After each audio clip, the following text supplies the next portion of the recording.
మీరు చెప్పండి ఇప్పుడు ప్రచారాలు ఎలా సాగుతున్నాయి? అండ్ ఈరోజు 5 గంటల లోపల పూర్తవ్వాలి. ఎలా ఉండబోతుందంటారు? ఇప్పుడు ఏదైతే జూబ్లీ హిల్స్ నియోజకవర్గంలోని ఓటర్ మహాశైలకు నా యొక్క నా యొక్క విన్నపం ఏంటిదంటే ఈ యొక్క జూబ్లీ హిల్స్ ఎన్నికల్లో ఏదైతే ఉప ఎన్నికలో 4 లక్షల పైచిలకు ఓట్లు ఉన్నాయి. ఈ 4 లక్షల పైచిలకు ఓట్లు తెలంగాణ రాష్ట్రంలో ఉన్న 4 కోట్ల మందికి దిక్సూచిగా నిలవాలి.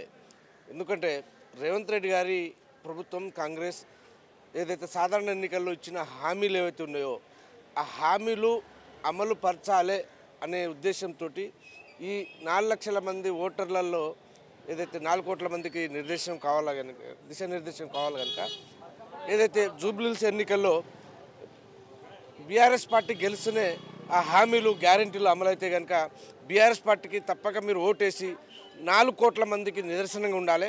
ఎందుకంటే గోపీనాథ్ గారు వారు చేసిన సేవలను కొనియాడుతూ ఆ సేవలను కొనసాగిస్తూ ఏదైతే గోపీనాథ్ భార్య సునీతక్క గారికి కారు గుర్తుకు ఓటేసి అఖండ మెజార్టీతో గెలిపించి మాకు గ్రామీణ ప్రాంతంలో ఉండాలి నిదర్శనం. సార్ ఒక్క నిమిషం సార్.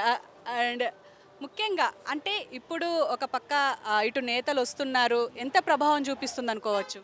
ఇప్పుడు ఏదైతే ఈ యొక్క జూబ్లీహిల్స్ ఎన్నికల్లో పోటీ చేసే కాంగ్రెస్ నుంచి పోటీ చేసే అభ్యర్థి తన యొక్క తండ్రి శ్రీశైలం యాదవ్ తన యొక్క చరిత్ర ఏంటిది అనేది మేము ప్రతి ఊరు పోయి ఓట్లు ఏదైతే ఓటర్లను మేము తట్టి లేపే క్రమంలో అబ్బా ఆ కుటుంబమా రేపు మాకు చిల్చి చెండాడుతుంది ఆ కుటుంబాలు.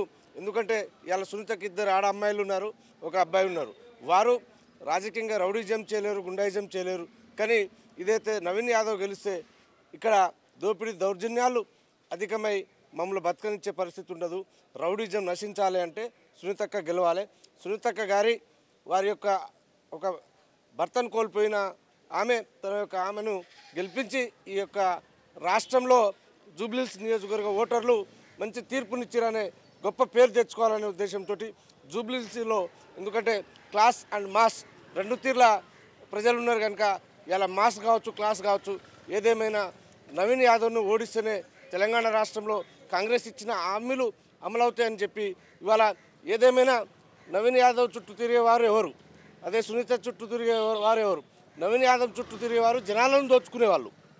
అదే సునీత చుట్టూ తిరిగేవారు ఎవరైతే ఉన్నారో జనాలను అభివృద్ధిపై పయనించి జనాలను అభివృద్ధి చూసే వాళ్ళు కనుక ఏదైతే ఈ రాష్ట్రంలో రావణ కాష్టంగా మారిన ఈ రాష్ట్రాన్ని బంగారు తునకగా చేస్తున్న కేసీఆర్ గారిని ఓడగొట్టుకొని గ్రామీణ ఎందుకంటే పట్టణ ప్రాంతంలో అందరూ సమర్థించరు బీఆర్ఎస్ను, కానీ గ్రామీణ ప్రాంతంలో ఇప్పుడు తెలిసింది గ్రామీణ ప్రాంతంలో రైతులకు యూరియా లేక పెన్షన్దారులకు పెన్షన్ లేక అనేక రకాలుగా ఈ కాంగ్రెస్ పార్టీ ప్రభుత్వం ఇలా ప్రజలను రాష్ట్రంలో ఉన్న ప్రజలను పిండి చేస్తున్నారు కనుక ఈ ప్రజల గుణపాఠం నేర్పాలంటే ఈ బై ఎలక్షన్లో మీరంతా మాకు మార్గనిర్దేశకులుగా ఏదైతే మహామేధావులు ఉన్నారు జూబ్లీహిల్స్లో ఇవాళ ఎందుకంటే ఎవరికి మేము ఓటేయమని చెప్పి అడిగితే మాకు తెలుసు మాకంటే సునీత గారి కారు గుర్తుకు మేము ఓటేసి మీకంటే ఎక్కువ మాకు రోషం ఉన్నది.